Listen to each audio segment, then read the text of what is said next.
It is recording. We're good. Hello, I'm Madeline McKeldry, and this is my demonstration speech. Almost everyone in the USA has a job and a boss, and with that comes the opportunity for employers to discriminate against their employees and not properly compensate them for their time. To combat this, unions were introduced into American worker rights. The more people that are aware of what unions are, how to use them, and how to make them, the more workers are able to combat mistreatment from employers. In this speech, we will be reviewing the benefits of starting a union, how to form one, as well as the rights that you are entitled to while forming one, and what your employer is not allowed to do. Starting off, there are lots of benefits to creating a union in your workplace. Unions make work more worthwhile in the long run. They promote higher wages and more consistent scheduling and hours.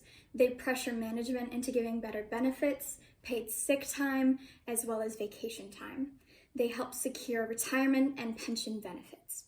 Furthermore, unions legally protect workers from unfair discipline, as well as harassment from management. Overall, unions serve to protect workers who may be disadvantaged to handle an aggressive management.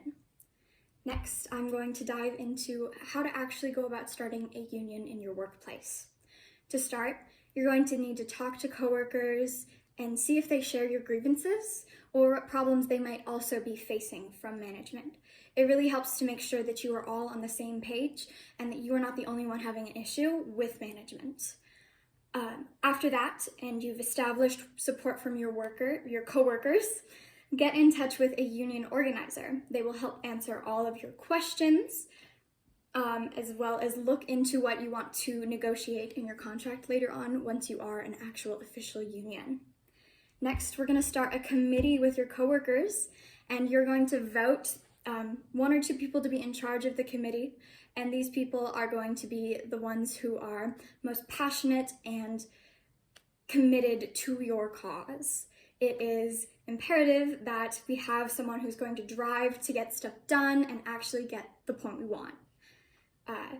From there, we are going to negotiate that contract. That committee and that organizer are going to help you negotiate that contract later on with that employer.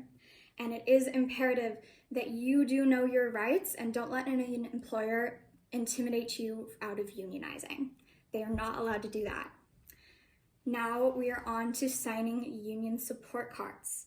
These cards will show your organizer that you and your coworkers are ready and committed to creating this union, and those cards will be submitted to the National Labor Relations Board.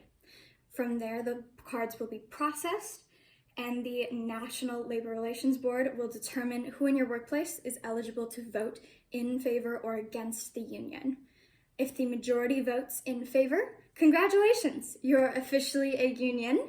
Now your employer must recognize you as a union and negotiate with you as such. All that is left then is to negotiate that contract and get the benefits that you deserve. Now that we know how to start a union, let's look at the rights that you are entitled to when it comes to unions, as well as what your employer is not allowed to do. Under the National Labor Relations Act, you have the right to join a union, talk to coworkers about joining a union, pass around written information about joining a union, as long as it is outside of working hours, sign petitions, and join up with coworkers outside of work for the purpose of joining a union or to improve your work conditions. Furthermore, employers may not interfere in any way that restricts you from exercising the aforementioned rights. They are not allowed to fire or discriminate against you for joining or not joining a union. It is always your choice. And they are not allowed to refuse to negotiate with you once you are a union. You are not required to ever join a union, but you also cannot let others tell you that you cannot join one. It is your right to choose what you want to do with your life and your job in this country.